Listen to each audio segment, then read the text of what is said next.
Hello, my divinities. Welcome, welcome. So, I want to remind you guys that starting early November, I was going to say November 1st, but November 1st falls on a Friday, so we're still going to have 2 days of the previous week that I'm just going to keep in rotation.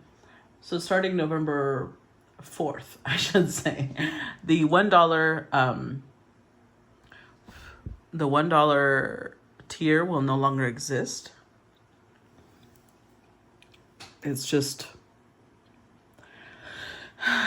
something I've decided is better that way. So we are going to move forward. I've got some new decks and I'm very excited to share them with you guys. So let's get started. This one is not new, but this one is. So let's start with the Oracle cards before we get into the tarot deck. What is the energy for today's collective? We've got Discipline Myrmidon. Okay. I don't know if I'm saying that right. And Synergy Chimera. With the Journey Persephone. Okay. So let's start with number 16. By the way, the numbers are 16, 30, and 32. Number 16, the Journey.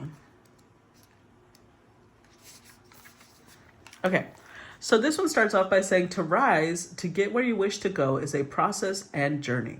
While catalysts to change can appear overnight, transformation rarely does. Be patient. There is a season for everything. Work with the cycles, the seasons, the moon, the sun. There is a time for introversion, extroversion, growth, and stillness. The tale of Persephone is one of the most well-known ancient myths of Western civilization. Persephone's kidnapping by Hades and her descent into the underworld and the consequences of her mother Demeter's grief is an iconic story of change and growth. After falling in love with Persephone from afar, Hades goes to his brother Zeus, the leader of all the gods, for permission to marry her. Zeus says yes and agrees that he will speak to Persephone's mother Demeter, goddess of agriculture and the seasons, and the girl herself. Zeus forgets. Time passes. Hades gets impatient and Zeus is hard to find, so he seizes Persephone while she is simply picnicking with friends and takes her down to the underworld. Demeter searches for her missing daughter across the earth and cannot find her. In her grief, she stops helping the plants to grow.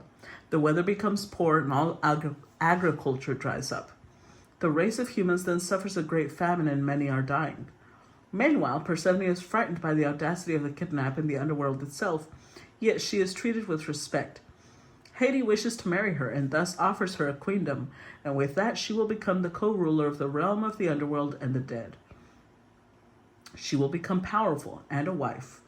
As she is not dead and still has worldly needs, she is also offered food. A juicy pomegranate with ruby red seeds is given to her.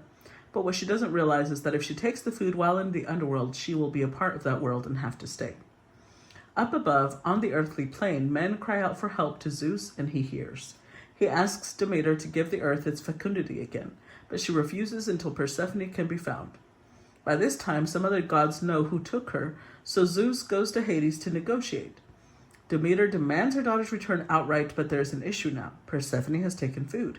She has eaten 6 pomegranate seeds, and so she must stay with Hades. Zeus brokers a deal so that for 6 months, Persephone will stay with Hades and be his queen. The other 6 months, after journeying up from the underworld, she will spend with her mother on the earth's surface. She is escorted up through the darkness by her friend Hecate, the torchbearer who illuminates the way. This is clearly a complex story with many themes, but one that is also the story of cycles and transformation, life stages, and the struggle and triumphs of that journey. For example, in ancient Greece, when a young woman was married, she left childish things behind, left home and joined the family of her husband. Her birth family were both sad and happy at this, and there was often a period of adjustment for the bride. Although losing her identity and freedom as a maiden, the bride is made queen of her new home and has responsibility for her realm. With the birth of children, the cycle repeats. The overarching idea here too is about the journey of the change of the seasons. We see how winter is death and winter is death and rest. Spring is renewal and growth, and summer brings all to peak fruition, then transforms again into the contraction of autumn. Change and transition are everywhere and constant. We see the natural cycles as equally important. There are times to feel introverted and extroverted, energetic and restful, happy and sad. None are better than the other. Okay. So, cycles basically, changes, transformation. Okay, let's go to number 30, discipline.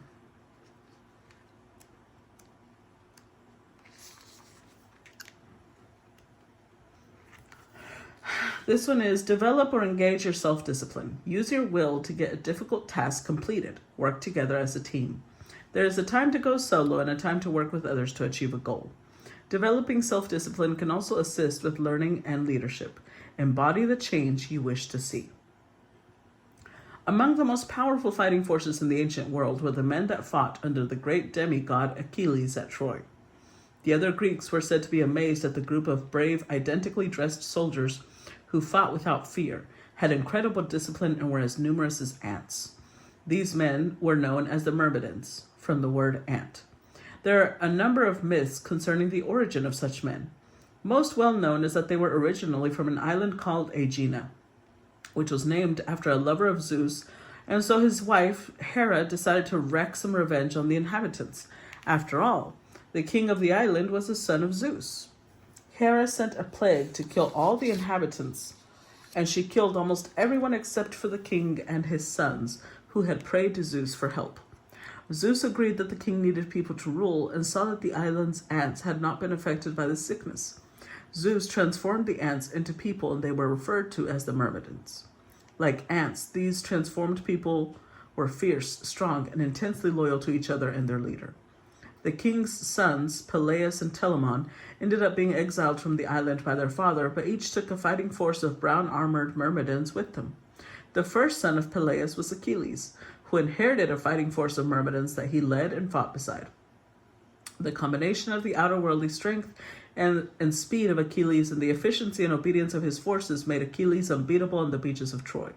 Sadly, they could not save their leader from being shot in his only vulnerable spot, his heel, and killed. While developing discipline seems an unfashionable process in today's world, there is no doubt that having self-discipline develops character and assists with time management and achievement of goals. In some way, paradoxically, developing schedules that guide us enables us to have more freedom in time, not less.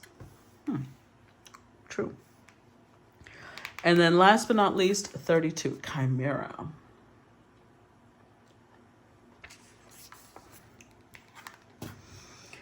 This one says, the whole is more powerful than the parts alone. Experiment. There is power in new designs and ways. There may be people around you sowing discord. You know many things and have your own wisdom.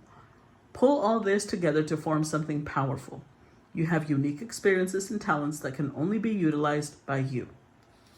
Homer gives a description of the chimera in the Iliad, saying that she was of divine stock, not of men, in the forepart a lion, in the hinder part a serpent, and in the midst a goat, breathing forth in a terrible wise the might of blazing fire. There were many other descriptions, but bottom line, the chimera was a creature made up of seemingly disparate parts, yet the parts worked together to create a stunning creature. The chimera may have been frightening, but it was beautiful and harmonious in form too. While the chimera sounds like something cobbled together like Frankenstein's monster, it was not. It was considered quite perfect in form and function, and was something to be viewed with wonder. While the chimera appears in Greek mythos and art, she also appeared in 4 BCE Etruscan art and on Indus seals of the same period. The chimera is born from two incredible Titan monsters, the Echidna and Typhon. Echidna was a giant half-woman, half-snake, and Typhon was a deadly serpent-like Titan born from Gaia and Tartarus. Sadly, the chimera was killed by yet another hero, Bellerophon. The king of Lycia, Iobates, had it out for Bellerophon and wanted him eliminated. He ordered the young man to find and kill the chimera, as it was killing the cattle of his farmers and devastating the country generally.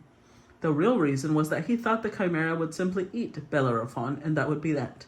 However, the king neglected to remember that the hero owned the infamous Pegasus, the winged horse, and flying above the chimera, he was able to kill it from a safe height.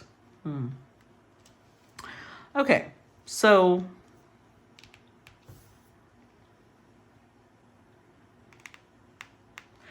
this could mean a couple of things. Because we're talking about Hades and Persephone, and yet we're talking about unity, working together, and structure, something more organized. This could be a team coming together, or this could be a partnership, whether romantic or business or both. So let's see. Let's find out. Tell us about today's collective. What do these cards have to do? We start with the Six of Swords. The Three of Swords, damn.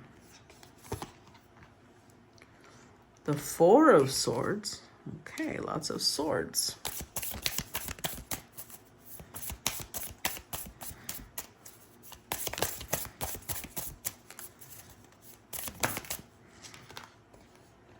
The Seven of Pentacles.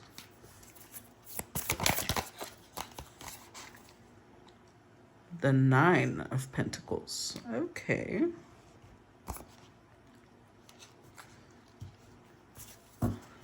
Along with the Ten of Wands. Four of Wands, see? The Moon. Queen of Wands. All right, I'm going to tell you just what I'm feeling, and then we'll go off the clarifiers and see how that fits into the storyline. What I'm getting off of this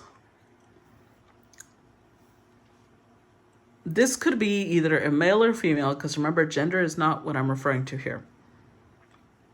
But somebody here has been kind of moving through life, but I want to mention the fact that this makes me think of, I forget who was the one that would navigate the river Styx.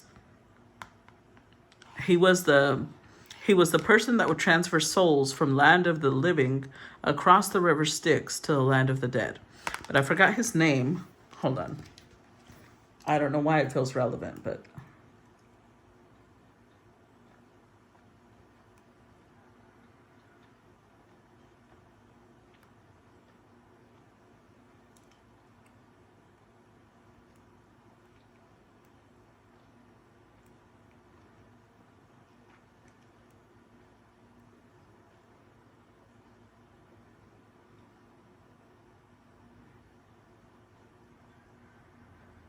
the ferryman, Charon. There you go. So it's making me think of Charon, like Charon, in case you want to look that up. He was the person that conducted the ferry from one side of the land of the living to the other side, which was the land of the dead. And he would only cross people who, this is why when people would pass away, they would put gold coins over their eyes, because that was supposedly to pay the fee to be able to cross to the land of the dead.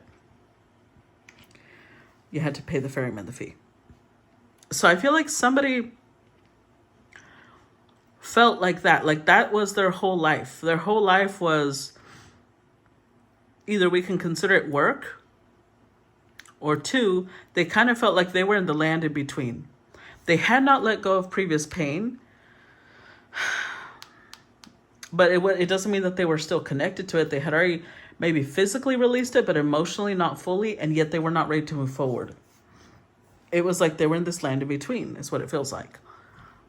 Mostly because they had not released whatever hurt had been caused to them. Now, this I find interesting, because at the Four of Swords, we see, I don't know if you guys can see the teeth. That's a vampire, right? So this might be somebody who considers themselves a very dark soul. They may have a lot of Capricorn in their chart. They may have a lot of Pluto in their chart.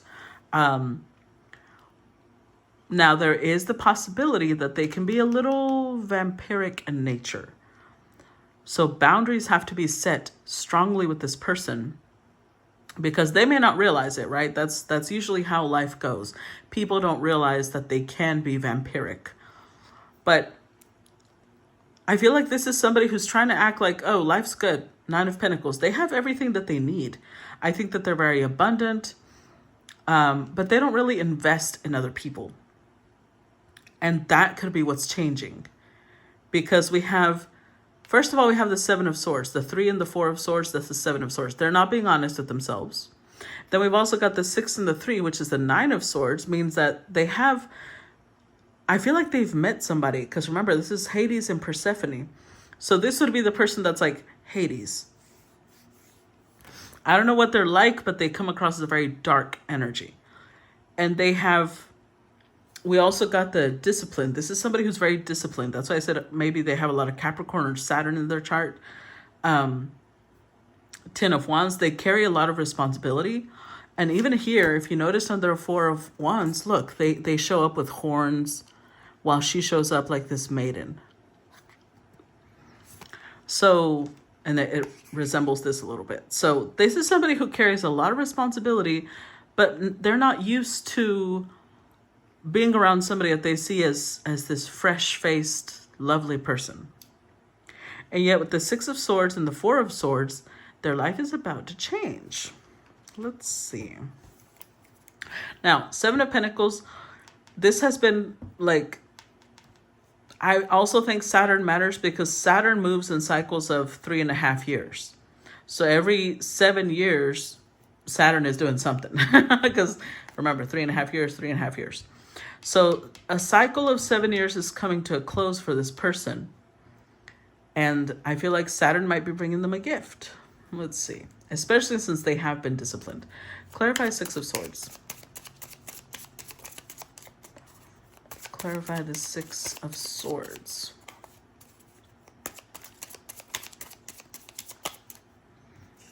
We start with, look at that. Queen of Wands. And who was over here?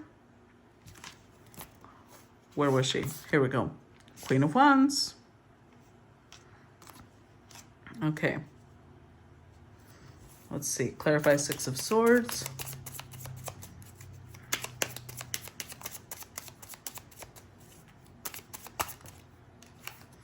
The Ace of Cups. I told you. With the High Priestess. Oh, you know, this could be the other way around. Look at that, the Moon. This could be the other way around. I said this could be Hades, but this, to be fair, this person, you can only see their face. It doesn't have to be man or a woman. And this also, like, there's no real clear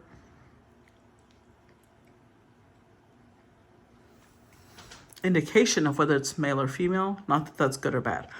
I'm just saying because the Queen of Wands here, this could be somebody met their match.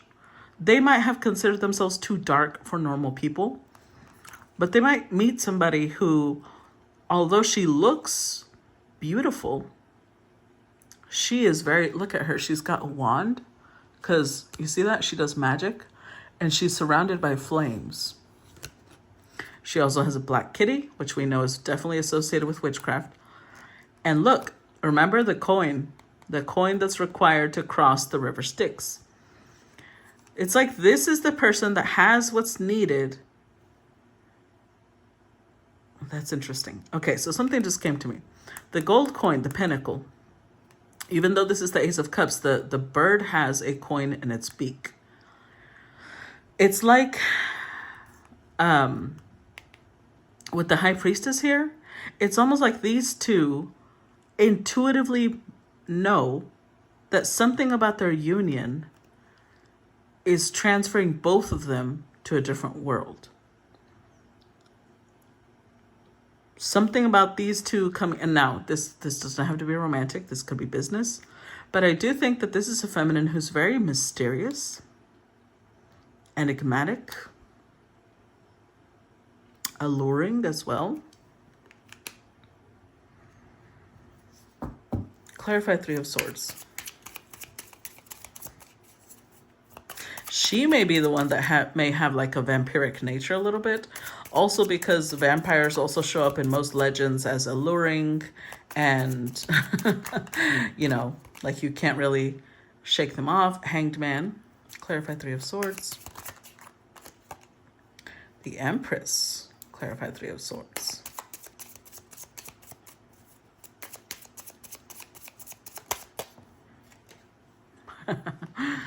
Knight of Pentacles.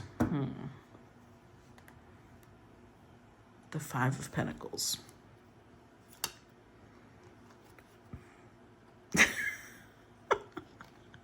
Look at this. Does this not look like it? I'm sorry. I know that I don't want it to sound ugly because I'm not trying to say each of these people is like a demonic entity, but it's funny to me because of the little come hither thing, like come here. Somebody somebody feels that way. I don't know who. It could be the masculine to the feminine to the masculine, but one of these two looks at the other like they're luring me close, but I don't know what's going to happen to me once once I get close enough. And yet they feel like there's something really stable here. Five of Pentacles, it could also give the indication of, again, maybe they've both been abandoned or they've both been in this place of, I don't know. I don't like that too much because it could be trauma bonding. But there is a potential that they've both been abandoned by people. So they kind of feel like, well, together we could make a greater force. I feel like the one that's more hesitant is the feminine, because we're clarifying the Three of Swords, so we've got the Hanged Man and the Empress wearing the same color of dress. So the feminine might be more hesitant. And we have Knight of Pentacles. So if this is the masculine, maybe she's hesitant because they're younger than she is.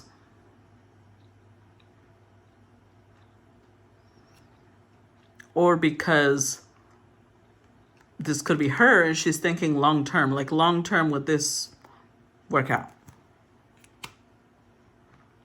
Let's see. Clarify Four of Swords. Four of Wands reversed. Clarify Four of Swords.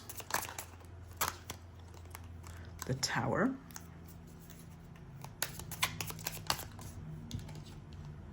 The Hierophant. What?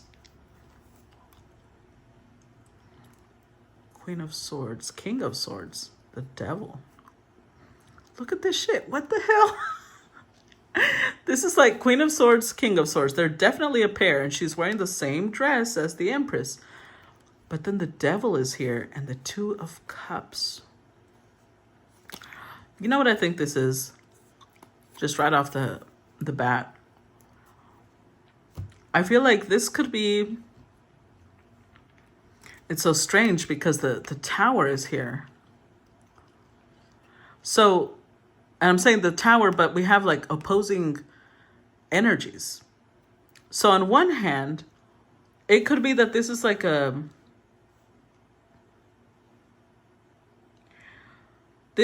somebody approaches the other person. Now, I don't know if it's the Queen or the King, one of the two. One of them approaches the other with some sort of stable offer, and yet Four of Wands reversed. It could mean almost like a arranged marriage of some sort. And I'm saying that, or like a business type of marriage, because Four of Wands makes me think of like the courtship that goes into the connection. If it would have been upright, I would have said a marriage proposal, but it came out reversed. So I don't think it's like a romantic marriage proposal. However, we do have the Four of Swords. Whoever is making this offer is thinking it over. But with the Tower, it might be because they know it's going to shock the other person.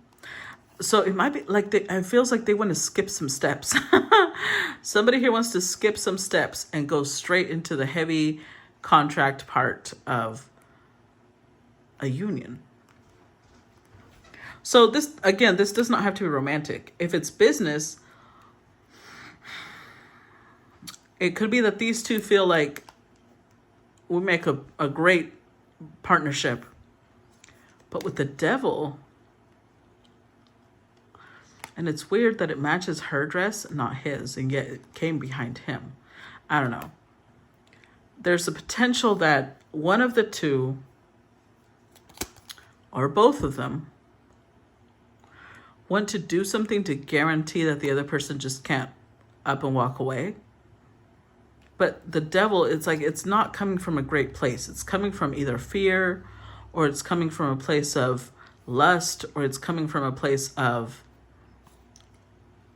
possessiveness. It's not coming from a great place. That's the only thing I would say that I'm not thrilled about. Clarify Seven of Pentacles. Let's see. King of Wands, Wheel of Fortune, the Hermit.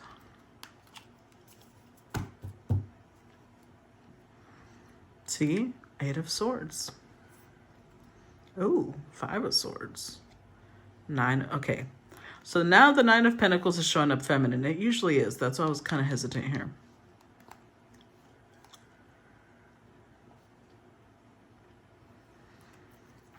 I think that in their haste,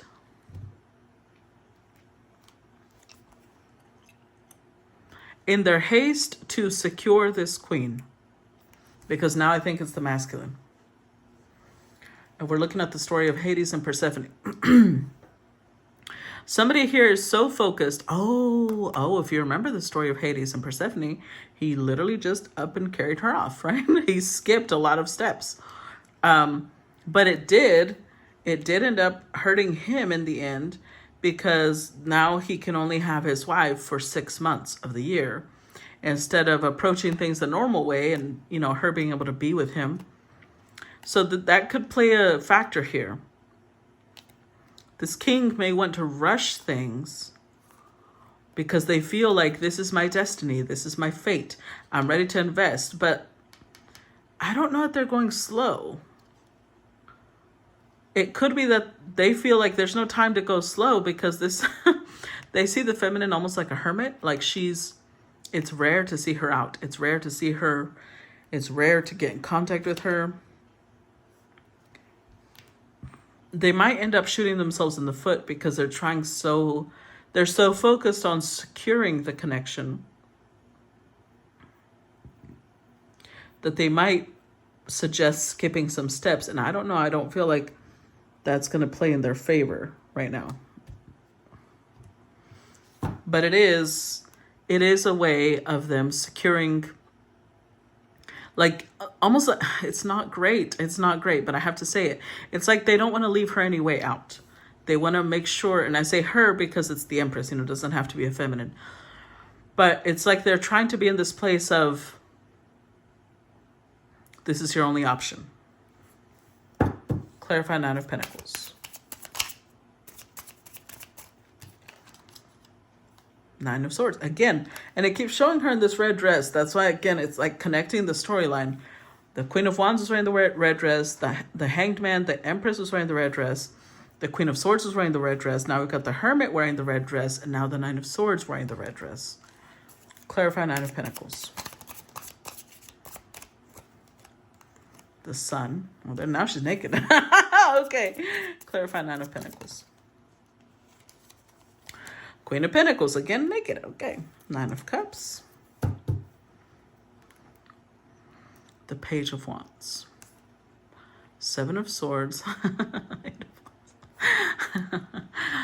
I'm going to go with that. I feel like there is something here about somebody trying to skip steps. With the Page of Wands, it's making the feminine scared.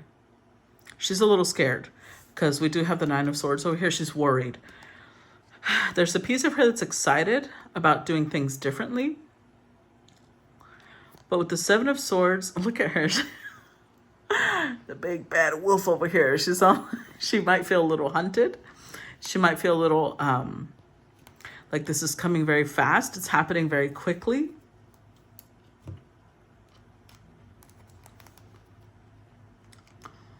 It is giving her some anxiety.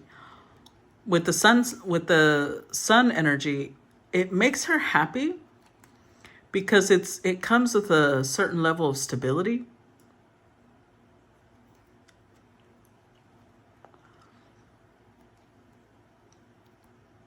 But the fact that these two queens are back to back naked, there is a level of her feeling like if we skip steps, it's because of indulgence. It's because of not having patience. And that makes her anxious.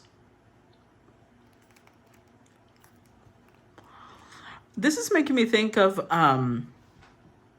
we've had a few stories lately where the masculine was very overtly sexual. And it's not that they didn't want more. It was more like sex was just very important to them. Whereas commitment was very important to her. And so they might say something like, well, let's get married. And then you'll know that I'm here like hardcore committed, but, you know, I want you. That could be it too. Doesn't mean that that's it, but we'll see. Let's see. Let's go to the next. Oh, okay. We're going to stop part 1 here. If you enjoyed this part and you're already on Patreon on the part that, well, you know, Patreon. Hopefully y'all know how to find Patreon. It's in the link in the description box. Then I will see you guys on part 2. Okay, bye-bye.